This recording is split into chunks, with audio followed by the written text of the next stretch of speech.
Welcome to lesson. इस lesson में हम कवर करने वाले हैं 13 important rules to keep in mind when you design in Canva. Canva में आप पोस्ट डिजाइन कर रहे हो, रील डिजाइन कर रहे हो, कहीं भी कुछ भी आप डिजाइन कर रहे हो, 13 ऐसे रूल्स जो फॉन्ट्स को लेकर हमें ध्यान रखना है। ईयर्स ऑफ एक्सपीरियंस के बाद जो मैंने सीखा है, औरों के डिजाइन में मैंने जो ऑब्जर्व किया है, मैंने सारे जॉट डाउन किए जो एप्लीकेबल है, प्रैक्टिकल है। इस थियोरी लेसन के बाद हम जाने वाले हैं प्रैक्टिकल लेसन में, लेकिन ये थियोरी बहुत इंपॉर्टेंट है। थियोरी नहीं होगी तो हम प्रैक्टिकल में करेंगे क्या? तो थियोरी बहुत इंपॉर्टेंट है। इससे पहले हमें पता होना चाहिए डिजाइन और फॉन्ट होता क्या है। फॉर एग्जाम्पल आप ये पोस्ट देख रहे हैं यहाँ पे, ये पूरा फ्रेम में जो भी आ रहा है, लोगो है, फॉलो बटन है, पिक्चर है, टेक्स्ट है, इनको पूरा लेआउट में जो भी है इस फ्रेम के अंदर, इस पूरे को हम कहेंगे डिजाइन। एंड यहीं पे STAY, ये पूरा एक वर्ड, इसको फॉन्ट कहेंगे। यानी कि one word is equal to one font, two word is equal to two font. तो ये जानना जरूरी है कि फॉन्ट क्या होता है, डिजाइन क्या होता है।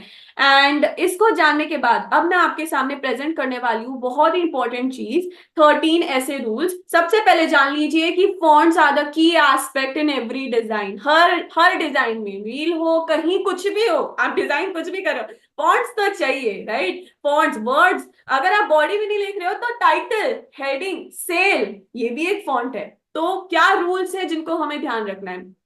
पहला, रीडेबिलिटी। दोनों में कंपेयर करेंगे, पहला ये टेक्स्ट रीड किया जाएगा क्योंकि ये रीडेबल है। ओके ऑडियंस, कोई भी बंदा स्क्रॉल कर रहा है, आपके स्पेसिफिक पोस्ट को जूम करके नहीं देखेगा। इतना टाइम कोई क्यों लगाएगा सिर्फ रीड करने के लिए? बल्कि यहाँ पे तो रीड किया जा रहा है, यानी कि ये मैसेज जल्दी कन्वे होगा इस वाले मैसेज से। फॉन्ट गलत नहीं है बट ये रीडेबल नहीं है। सेकेंड रूल आता है आपका typography. Again example, gym. Gym के पोस्ट में क्या होना चाहिए? Boldness, right? थोड़े बोल्ड फॉन्ट अच्छे लगते हैं जिम में, क्योंकि वही वो वाइब्स, वही फीलिंग्स वो कन्वे करते हैं। टाइपोग्राफी क्या है? फॉन्ट के स्टाइल, दोनों फॉन्ट के स्टाइल अलग है, right? You get option of changing the font style. यहाँ पे ये कन्वे कर रहा है जिम के ही पोस्ट में, बट ये जिम के पोस्ट पे नहीं जचेगा। क्यों? क्योंकि ये थोड़ा स्टाइलिश हो गया। मेहंदी, कैलीग्राफी, शादी के कार्ड पे ये फॉन्ट अच्छा लगेगा। तो फॉन्ट अगेन ये भी गलत नहीं है, लेकिन ये कहाँ मैच हो रहा है ये हमें देखना है, क्योंकि वो ही फीलिंग्स, वाइब्स देते हैं वो पोस्ट में। थर्ड है प्लेसमेंट। आपके पोस्ट में सारे फॉन्ट जब हम एडिट करते हैं तब तो अच्छा ही लगते हैं, बट जब वंस भी अपलोड तो हम देखते हैं रील में, हम पोस्ट में देखते हैं वो फिट नहीं बैठ रहा है उस रेशियो में। कुछ वर्ड्स कट जाते हैं, कुछ वर्ड्स छुप जाते हैं, जैसे कि प्रोफाइल के लोगों, प्रोफाइल के गोल वाले के पिक्चर के पीछे, राइट? तो यहाँ दोनों में आप देखेंगे फॉन्ट कट रहा है, यहाँ नहीं, फ्रेम में होना चाहिए। This is how you place. Line height, spacing, मैं सारे फीचर्स कैनवा में आपको कहाँ मिलेंगे वो मैं बाद में बताऊंगी, बट ये थियोरी है तो just pay attention here. And दोनों में ये एडिक्वेट है, क्योंकि ये देखिए 1 2 3 लाइन्स, ये 4 लाइन्स है। 2 लाइन के बीच में कितना गैप आप छोड़ते हो उसको लाइन हाइट कहा जाता है। ओके, लाइन स्पेसिंग कहा जाता है। एंड 2 लेटर के बीच में, DO, 2 लेटर के बीच में कितना गैप है उसको लेटर स्पेसिंग कहा जाता है। एडिक्वेट होना चाहिए, रीडेबल होना चाहिए, ज्यादा पास भी नहीं होना चाहिए, इतना भी ज्यादा फैल नहीं जाना चाहिए कि पता ही ना चले कि कौन सा लेटर किस वर्ड में, तो वो भी नहीं होना चाहिए, एडिक्वेट होना चाहिए।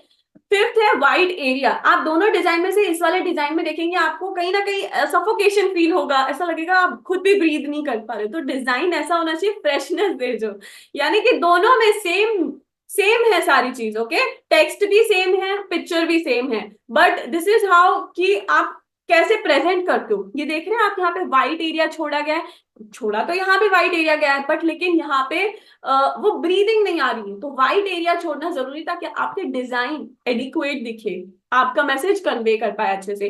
फॉन्ट कॉम्बिनेशन, अगेन ये फॉन्ट कॉम्बिनेशन ऐसा नहीं है गलत है, लेकिन ये डिफ्रेंशिएट नहीं कर पा रहा है, राइट? ये दोनों फॉन्ट में ये देखेंगे तो ये हेडिंग के लिए लंबे फॉन्ट लिए, बल्कि टाइटल या सॉरी सब टाइटल क्या है, कंटेंट के लिए हमने थोड़े से छोटे, जैसे पॉपिंस वाला टेक्स्ट लिया है, राइट? यहाँ पे दोनों ही लंबे हैं, हेडिंग सब हेडिंग दोनों फॉन्ट लंबे हैं, तो डिफरेंशिएट नहीं कर पा रहे।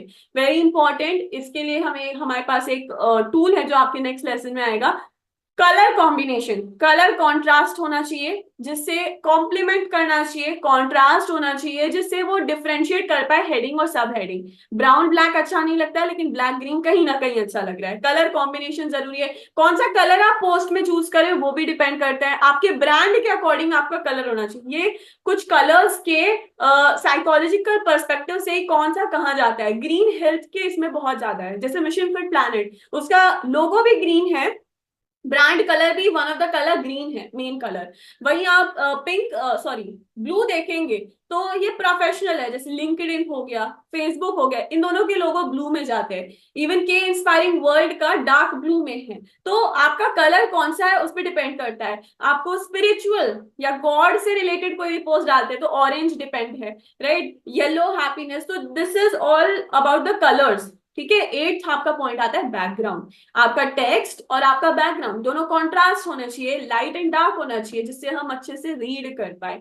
नाइन्थ डिपेंड करता है आपके रूल, वो है हाईलाइट एम्फेसाइज। दोनों में सेम चीज लिखिए, earn money using success strategies. यहाँ पे ध्यान क्यों गया, क्यों, क्योंकि ये जो इंपॉर्टेंट दो वर्ड है सक्सेस स्ट्रैटेजी, जिसको मैं हाईलाइट करना चाहती थी, जिसको मैं चाहती थी अटेंशन पहले जाए, कैसे डिफ्रेंशिएट किया गया है इस दो लाइन से। कैसे, पहले तो बोल्ड किया गया है, राइट, आप देख सकते हैं। दूसरा, टेक्स्ट का फॉन्ट अलग है, यहाँ पे लंबे फॉन्ट है, यहाँ पे थोड़े से मोटे फॉन्ट है, यानी कि फॉन्ट का डिफरेंस आ गया। तीसरा, कलर से डिफरेंशिएट किया गया है। तो तीनों एलिमेंट को यूज करके एम्फसाइज किया गया है, हाईलाइट किया गया है, राइट। ओके, तो this is the eighth rule, this is the ninth rule. Tenth rule पे जैसे हम जाते हैं, फॉन्ट साइज। अच्छा, क्या आप चाहते हैं कि जब भी कोई बंदा स्क्रॉल कर रहा हो आपके डिजाइन पे आके रुक जाए? कैसे रुकेगा? जब आपके फॉन्ट उतना साइज का हो गया कि वो पढ़े और उसे थोड़ा अटेंशन ग्रैब हो। जब भी हम रोड पे भी पास करते हैं, बैनर्स कई सारे लगे रहते हैं, उस पर अटेंशन पहले जाता है जिसका फॉन्ट एटलीस्ट उतना हो कि हमारा अटेंशन जा रहा है और वो रीडेबल हो। दोनों चीज यहाँ पे लिखी है, लेकिन आप चाहते हो बंदों का स्क्रोलिंग रोक कर वो आपके डिजाइन पे देखे, तो एटलीस्ट इतने साइज का होना चाहिए। Font size matters a lot. Structure, hierarchy, ये हेडिंग है, ये सब हेडिंग है, एंड ये स्मॉल डिटेल्स है। दोनों में से किस पे अटेंशन पहले जाता है आपका इस डिजाइन में? This first.